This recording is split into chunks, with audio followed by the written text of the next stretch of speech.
नमस्कार। लॉजिस्टिशियंस इंडिया में आपका स्वागत है। कोविड-19 के बाद से दुनिया भर की सप्लाई चेन्स में काफी उथल-पुथल मची हुई है। हाँ, बिल्कुल। और एक बड़ी बात जो सामने आई है वो है चीन पर निर्भरता कम करने की कोशिश। सही कहा। तो आज हम इसी कॉन्टेक्स्ट में भारत की सप्लाई चेन व्यवस्था को थोड़ा गहराई से देखेंगे। मतलब अभी कहाँ खड़ी है, क्या मुश्किलें आ रही हैं और आगे क्या हो सकता है। बिल्कुल। और हमारे पास इस पर काफी अलग अलग तरह के सोर्सेज भी हैं, जैसे सप्लाई चेन डाइवर्सिफिकेशन पर रिसर्च है, भारत के एग्रीकल्चर मतलब कृषि सेक्टर की जो मुश्किलें हैं उन पर रिपोर्ट्स हैं। अच्छा। फिर चीन जैसे देशों में टेक्नोलॉजी से कैसे बदलाव आ रहे हैं उसका एनालिसिस है, और भारत के ही कुछ सफल मॉडल्स की केस स्टडीज भी हैं। बढ़िया। तो मकसद यही है कि भारत की सप्लाई चेन को जो मुख्य फैक्टर्स शेप कर रहे हैं उन्हें समझा जाए। ठीक है, तो खैर शुरुआत करते हैं मौजूदा हालात से। कोविड के बाद ये तो एकदम साफ हो गया कि सप्लाई चेन्स को फैलाना होगा, डाइवर्सिफाई करना होगा। हाँ, सिर्फ एक देश पर जैसे चीन पर निर्भर रहना ठीक नहीं। बिल्कुल। और भारत इसमें एक अहम खिलाड़ी बनना चाहता है। हमने सुना दक्षिण कोरिया जैसे देश भी अपनी न्यू सदर्न पॉलिसी के तहत चीन से आगे देख रहे हैं। उन्हें भारत एक नेचुरल पार्टनर जैसा क्यों लग रहा है?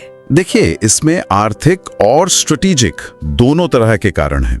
कोरियाई कंपनियां भारत में इन्वेस्ट कर रही हैं। वो भारत को अपनी सप्लाई चेन्स का एक जरूरी हिस्सा बना रही हैं ताकि उनका रिस्क कम हो। मतलब ये एक तरह से विन विन बनाने की कोशिश है। हाँ, कोशिश तो यही है, लेकिन भारत के अंदर भी अपनी चुनौतियां कम नहीं है, खासकर अगर हम एग्रीकल्चर सेक्टर को देखें। हाँ, वो तो है। हमारे सोर्सेज भी यही बताते हैं कि भारत में ज्यादातर किसान छोटे हैं, उनकी जमीनें छोटी हैं, सप्लाई चेन काफी बिखरी हुई है, फ्रैगमेंटेड है। बिल्कुल। और बड़े पैमाने पर काम करना मुश्किल हो जाता है। प्रोसेसिंग मतलब फसल को आगे इस्तेमाल के लिए तैयार करना, वो भी कम होता है। और इंफ्रास्ट्रक्चर जैसे गोदाम, ट्रांसपोर्ट और सबसे जरूरी कोल्ड चेन यानी उपज को ठंडा रखने की व्यवस्था, इसकी तो बहुत कमी है। हाँ, ये कोल्ड चेन वाली बात तो बहुत सुनने में आती है। सही कहा। और ये कोल्ड चेन की कमी या फिर अगर है भी तो टूटी फूटी व्यवस्था, ये उपज की बर्बादी का एक बहुत बड़ा कारण है। कोई उदाहरण है इसका? हाँ, जैसे तमिलनाडु में आम और प्याज का परंपरागत तरीका देखें। किसान से ग्राहक तक माल पहुंचने में न जाने कितने बिचौलियों से गुजरता है। कॉन्ट्रैक्टर, फिर मंडी या ट्रेडर, फिर होलसेलर या प्रोसेसर, फिर रिटेलर या एक्सपोर्टर। अरे बाप रे, इतनी लंबी चेन। हाँ, और हर पड़ाव पर देरी, नुकसान, क्वालिटी गिरने का खतरा रहता है। और इसके अलावा भी दिक्कतें हैं। किसानों तक सही जानकारी नहीं पहुंचना, अच्छी क्वालिटी के इनपुट्स जैसे बीज, खाद ना मिलना, उपज के बाद उसका सही रखरखाव ना होना। ग्रेडिंग, स्टैंडर्डाइजेशन की कमी, पारदर्शिता की कमी, ये सब बहुत बड़ी मुश्किलें हैं। ये तो हुई कृषि की बात, लेकिन एक और तस्वीर है ई कॉमर्स की। वहां तो एकदम जबरदस्त उछाल दिख रहा है। हाँ, वो तो है। अनुमान है कि 2030 तक भारत का ऑनलाइन रिटेल मार्केट शायद $325 बिलियन तक पहुंच जाए। दुनिया का तीसरा सबसे बड़ा बन सकता है। कमाल है। इसके पीछे क्या कारण है? कई चीजें हैं। एक तो स्मार्टफोन और सस्ता इंटरनेट जो अब गांव-गांव तक पहुंच गया है। फिर यूपीआई ने डिजिटल पेमेंट को बहुत आसान बना दिया है। हाँ, यूपीआई तो गेम चेंजर रहा है। बिल्कुल। फिर नेशनल लॉजिस्टिक्स पॉलिसी जैसी सरकारी पहलों से लॉजिस्टिक्स मतलब सामान भेजना पहले से बेहतर हुआ है, और लोगों की खरीदने की क्षमता भी बढ़ी है। मिडिल क्लास बढ़ रहा है। और ये भी सुना है कि अब छोटे शहरों और गांवों से भी ऑनलाइन डिमांड तेजी से बढ़ रही है। हाँ, ये एक दिलचस्प ट्रेंड है। टियर 2, टियर 3, टियर 4 शहर और ग्रामीण इलाके, वहां से काफी ग्रोथ आ रही है। पर क्या ई कॉमर्स में सब चंगा है? यहाँ भी तो इंफ्रास्ट्रक्चर की कमी होगी और नकली माल बिकने की शिकायतें भी आती हैं। हाँ बिल्कुल, ये चुनौतियां अपनी जगह हैं। इंफ्रास्ट्रक्चर अभी भी उतना मजबूत नहीं है, खासकर लास्ट माइल डिलीवरी में। नकली माल एक समस्या है और साइबर सिक्योरिटी भी एक बड़ा कंसर्न है।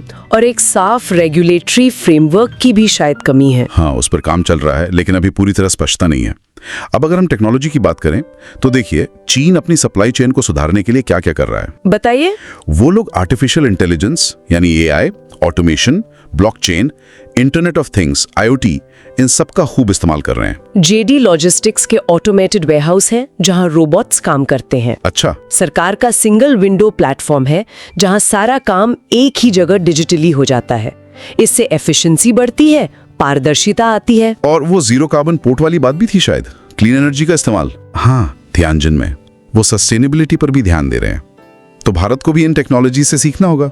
मतलब हमें भी ये सब अपनाना पड़ेगा। बिल्कुल, अपनी एफिशिएंसी बढ़ाने, बर्बादी कम करने और पूरी व्यवस्था को ज्यादा फ्लेक्सिबल, ज्यादा रेजिलिएंट बनाने के लिए जरूरी है। ब्लॉकचेन जैसी टेक्नोलॉजी ट्रांसपेरेंसी ला सकती है, खासकर एग्रीकल्चर में फार्म टू फॉर्क ट्रेसेबिलिटी के लिए। हाँ, ये तो बहुत काम की चीज हो सकती है। और IoT सेंसर्स स्टोरेज और ट्रांसपोर्ट के दौरान तापमान, नमी वगैरह मॉनिटर कर सकते हैं, जिससे कोल्ड चेन बेहतर हो सकती है। सरकार क्या कर रही है इस दिशा में? कृषि में हमने सुना APMC एक्ट में सुधार की बात हो रही है, कॉन्ट्रैक्ट फार्मिंग को बढ़ावा दिया जा रहा है। हाँ, ये कदम उठाए जा रहे हैं। साथ ही इंफ्रास्ट्रक्चर पर भी जोर है, जैसे बेंगलुरु में सफल जैसा आधुनिक टर्मिनल मार्केट बनाया गया है।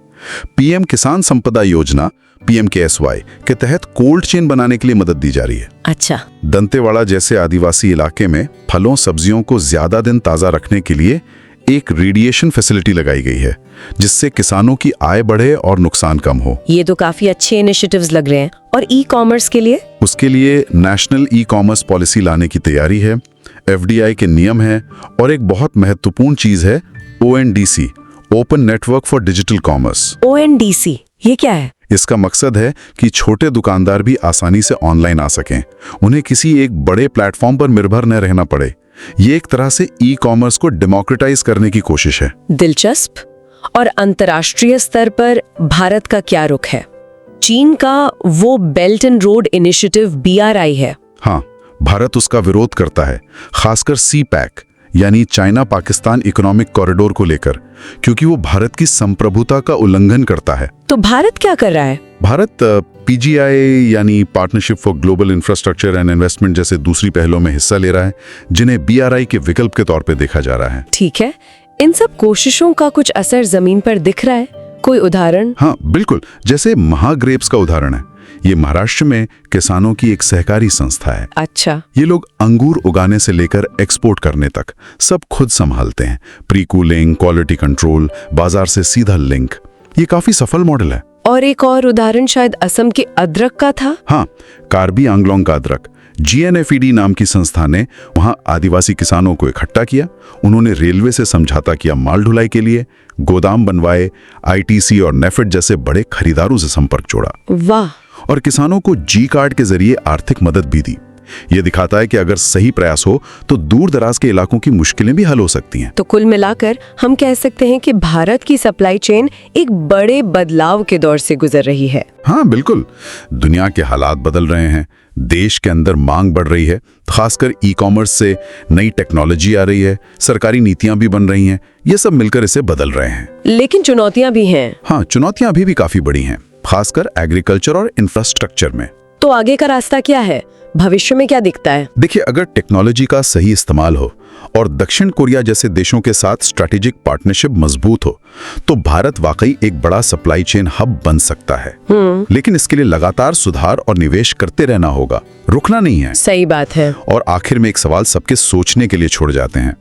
दुनिया भर में सप्लाई चेन्स जियोपॉलिटिक्स और टेक्नोलॉजी की वजह से इतनी तेजी से बदल रही हैं। हाँ। ऐसे में भारत के जो छोटे छोटे बिजनेस हैं, जो किसान हैं, वो इन बदलावों को कैसे समझें और कैसे वो इन नई, ज्यादा इंटीग्रेटेड और फ्लेक्सिबल व्यवस्थाओं का हिस्सा बनकर सही मायने में फायदा उठा सकते हैं, ये एक बड़ा सवाल है। बिल्कुल, ये सोचने वाली बात है। इसी विचार के साथ आज की ये चर्चा यहीं समाप्त करते हैं।